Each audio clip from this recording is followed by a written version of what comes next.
నమస్తే, welcome to plus TV Telangana. ప్రమాదంలో తెలంగాణ అస్తిత్వం ఏదైతే దీనికి సంబంధించి బీసీ ఆత్మగౌరవ భవనాలు మొత్తం ఆంధ్ర కార్పొరేట్లకు కట్టబెడతా ఉంది ఈ ప్రభుత్వం అని చెప్పేసి పెద్ద ఎత్తున బీసీ సంఘ నాయకులు అలాగే తెలంగాణ ఉద్యమకాలందరూ కలిసి పెద్ద ఎత్తున ప్రెస్ మీట్ ఏర్పాటు చేశారు. ఇదే అంశంపై మాట్లాడదాం. అసలు తెలంగాణలో ఏం జరుగుతుంది, భవనాలు ఎడిపోతున్నాయి, అసలు బీసీలకు ఏ విధంగా అన్యాయం జరుగుతుంది, ఇదే అంశంపై మాట్లాడడం. మనతో పాటు తెలంగాణ ఉద్యమకారుడు సయ్యద్ రఫీ గారు ఉన్నారు. అన్న, ఏం జరుగుతుంది నిజంగా తెలంగాణలో బీసీలకు కేటాయించినటువంటి భవనాలు, కొమరయ్య భవనం కావచ్చు, ఇది నారాయణ చైతన్య లాంటి ఖాళీలకు ఇవ్వడం, అసలు నిజంగా కాంగ్రెస్ ప్రభుత్వం ఎటువంటి నిర్ణయాలు తీసుకోబోతుంది?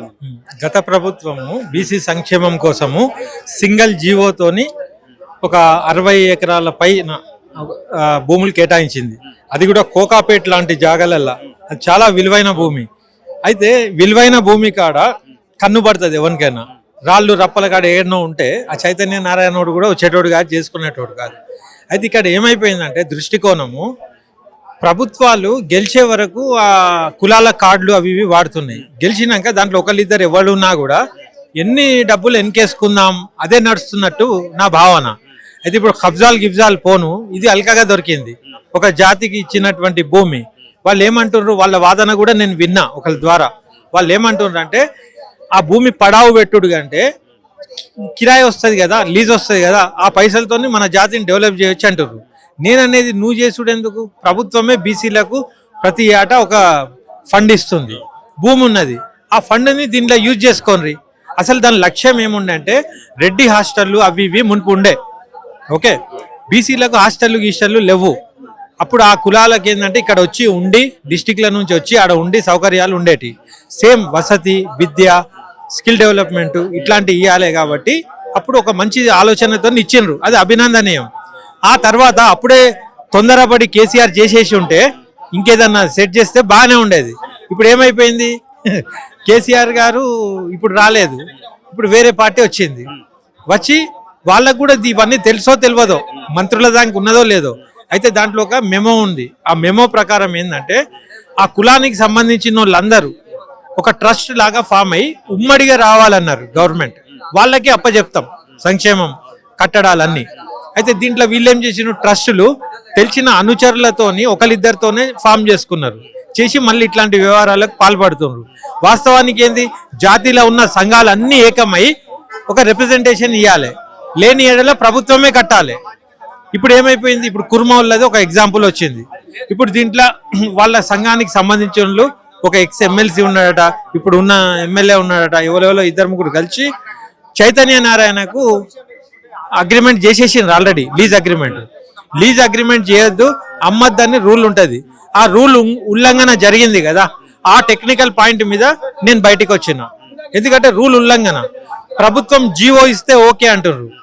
ప్రభుత్వం జీవో ఇచ్చే ప్రమాదాలు కూడా ఉన్నాయి. ఎందుకంటే ప్రభుత్వంలో ఉన్నోళ్ళే ఇట్లాంటి వాటికి పాటపడ్డప్పుడు వాళ్ళు ఒక జీవో తెచ్చుకోలేరా? ఇట్లాంటి జీవోలు ఇస్తే అన్ని భూములు మళ్ళా నారాయణ చైతన్య వీళ్ళకే పోతాయి. అంటే దీని అర్థమైంది, కోకాపేట్ లాంటి పిరమైన భూమికి మళ్ళా నారాయణ చైతన్య బిజినెస్ కే మీరు యూజ్ చేస్తున్నారు జాతి పేరు మీద. వాళ్ళు ఇచ్చే ఏదో పుట్నాల పైసలకు. నేననేది, వాళ్ళ పైసలు నువ్వు బిజినెస్ చేయనీకు తీసుకుంటున్నావా? నీకెందుకు పైసలల్లి? ఉన్న భూమిలో ఏం చేయాలి, ప్రభుత్వంతో తీసుకో ఫండ్. లేకుంటే మీ జాతిలో పెద్ద మనుషులు ఉండరా, పైసలు ఉన్న వాళ్ళు ఉండరా? వాళ్ళది ఒక ట్రస్ట్ అంటే గదే. జాతితోని ప్రభుత్వంతోని జమ చేసుకొని కట్టడాలు చేయండి, స్కిల్ డెవలప్మెంట్ ప్రోగ్రాంలు చేయండి, ఎడ్యుకేషన్ ఇన్స్టిట్యూషన్స్ మీరే పెట్టుకోండి, అట్లేమన్నా చేయండి. కానీ మీరు చైతన్య నారాయణ కనంగానే నాలాంటి బయటకు వచ్చిండు. ఎందుకంటే మన పోరాటమే వాళ్ళ మీద ఉండే. నువ్వు తీసుకుపోయి మళ్ళీ వాళ్ళతో అగ్రిమెంట్ చేస్తే తెలంగాణ వాదిగా చూసుకుంటే ఎట్లుంటాం మేము? అస్సలు ఉండం. ఇది ఊరు రగులుతుంది ఇది. కాబట్టి నేను ఏంటంటే ఫస్ట్ ప్రెస్ మీట్ కాబట్టి సూచన చేయడానికి వచ్చినాం. వినకుండా మా ఇష్టం అన్నట్టు చేస్తే నేను చేసే అవసరం లేదు, వాళ్ళ జాతి పిల్లలే తిరగబడతారు. ఎందుకన్నా కాంగ్రెస్ పార్టీ అధికారంలోకి వచ్చినప్పటి నుంచి కూడా రేవంత్ రెడ్డి టీడీపీకి చంద్రబాబు బాస్ కాబట్టి ఆ రకంగా వ్యవహరిస్తా ఉన్నాడు. అతని మాట కారణం ఇష్టం లేక ఇవన్నీ పాల్పడతాడు. తెలంగాణ మళ్ళీ ఆంధ్రాకు అప్పచెప్పేటువంటి పరిస్థితులు రాబోతున్నట్టు రకరకాలు కూడా మాట్లాడుతుంది. మీరు కూడా చాలా సార్లు మాట్లాడుతుంది. ఎందుకు ఇటువంటి నిర్ణయం తీసుకుంటుంది కాంగ్రెస్ పార్టీ అసలు? అయితే మనం ఏదో ఆయన శంకిస్తలేము, కానీ ఆయన మాటలు ఆయన వ్యవహారం వల్లనే అది క్లియర్ ప్రూవ్ చేసుకుంటుండే ఆయన. ఫర్ ఎగ్జాంపుల్, ఇప్పుడు ఎన్టీ రామారావు విగ్రహం అని అనౌన్స్ చేసిండు పెద్దది, రోషయ్యది అన్నాడు. మళ్ళా బాలసుబ్రహ్మణ్యం విగ్రహం అనుకుంటా పట్టి పెట్టించిండ్రు. తెలంగాణ వాదులు వద్దన్నా పెట్టించిండు. మరి అది ఎట్లా తర్వాత గద్దర్ అవార్డు అనేది మేము వ్యతిరేకించినాం. ఏమని, తెలంగాణ అస్తిత్వానికి గద్దరన్న లాంటి భావజాలం ఉన్నోనికి ఒక్క అవార్డు చాలన్నాం. తెలంగాణ సినిమా పాలసీ తేంద్రి, ఇక్కడ ఒక ఇన్స్టిట్యూట్ పెట్టండి, ఇక్కడ కళా సంపద బాగుంది, వాళ్ళకి ఇంకేదన్నా చేసి తర్వాత అవార్డులు ఇవ్వండి అన్నాం. ఎంబడిబడి కావాలని గద్దర్ అవార్డులను పెట్టి 15 కోట్ల రూపాయలు 11 కోట్ల రూపాయలు లాస్ట్ టైం ఒక్కొక్క అవార్డు ఫంక్షన్కి ఫినిష్ చేసేస్తున్నారు. ఒక్కొక్కరికి ఏడలేని రేట్లు పెట్టిండ్రు. ఒక్కొక్కరికి 10 లక్షలు 20 లక్షలు అట్లా అవార్డులు ఇస్తున్నారు. అంటే మన భూమి మనది, అది ఎవరికి పోతుంది? మన అస్తిత్వానికి పోతుందా? అక్కడ కూడా అస్తిత్వం ప్రమాదంలోనే ఉన్నదా లేదా? సేమ్. తర్వాత బీసీలు ఇక్కడ డెవలప్ కావాలనే తెలంగాణ తెచ్చుకున్నాం, అట్టడుగు వర్గాల కోసం న్యాయం అవుతుందని. ఆ భూములు తీసుకుపోయి మళ్ళా నువ్వు నారాయణ చైతన్య అంటున్నావు. ఇప్పుడు అవార్డులు తీసుకునేటప్పుడు సీమాంధ్ర పెట్టుబడిదారులే కనబడుతున్నారు. ఈ భూములు లీజ్ తీసుకున్న సీమాంధ్ర పెట్టుబడిదారులే కనబడుతున్నారు. తర్వాత వెలుగుమట్ల తెలంగాణ పేదల భూములు ఆక్రమించుకున్నారు.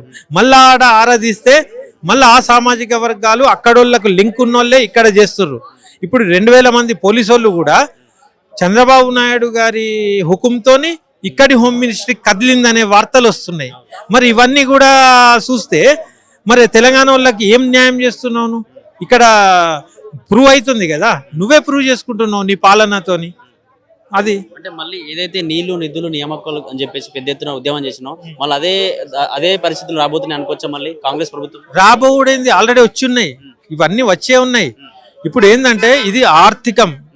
రాజకీయ నాయకులు ఒకటే ఆలోచించాలి, ఏ ప్రజల ఓట్లతోని వాళ్ళ మెప్పుతోని మీరు వచ్చిండ్రో వాళ్ళు మీకు కావాలన్నా పైసలు కావాలన్నా.